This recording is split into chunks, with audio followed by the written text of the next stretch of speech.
Dalawang kalahok. Ang atin naman pangatlong kalahok mula sa ika-12 baitang, Einstein, Anthony Dorado.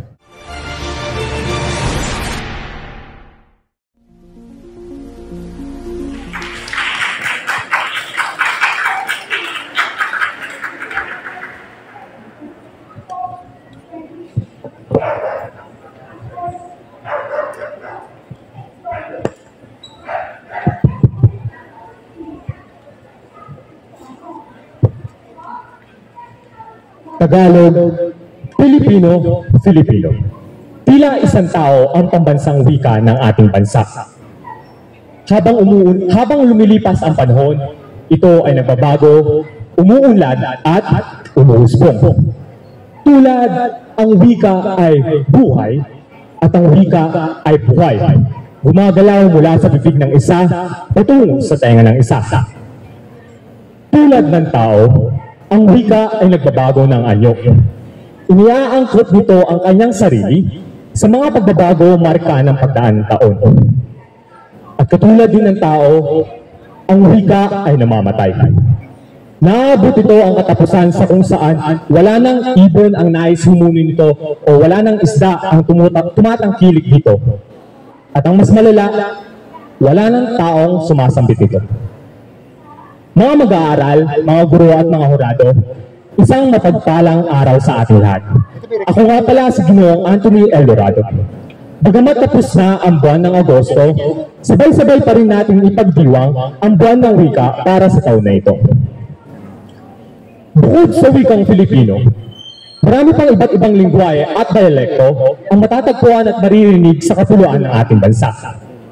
Maaaring ang mga ito ay nagkakaiba sa tono o pagsambit, sa pagbabago ng mga pantig, o maaaring isa itong original na lingwahe na sa isang partikular na regiyon lamang natin maririnig. Gayunpaman, ang mga wikang ito ay nagtataglay lamang ng iisang layunin. Ayon ay ang pagbuklod din tayo mga Pilipino. Sa pamahalaan, gumagamit sila ng wikang Ingles at Filipino sa pagbuo ng mga batas. Sa paaralan o sa elementarya, gumagamit sila ng mother tongue sa pagtuturo ng mga aralin. Samantala, gumagamit naman ng mga teknikal na salita ang mga profesional upang gampanan ang kanilang mga tungkulin. Ang mga ito, ang mariing na nagpapatunay na sa ating kasalukuyang panahon, ang ating wika ay buhay. Ngunit, katulad din ng tao, maaari itong mawala nang hindi natin namamalayan. At sa selebrasyon ng ating buwan ng wika, ating bigyang importansya ang bawat lingwahe at dialekto na bumubungo sa pagkakakilanlan ng ating bansa, ang Pilipinas. Dahil katulad ng tao, ito ay dapat pinapahalagaan at ipinagdiriwang, ipinagmamalaki at pinagmamayabang. Isa ang ating wika sa libong-libong wika na bumubuo sa buong mundo. Nawa at patuloy natin itong gamitin ng wasto, patuloy na ipahayag ang ating mga damdamin, at panatilihin nawa natin itong buhay at lumalago. Dahil katulad ng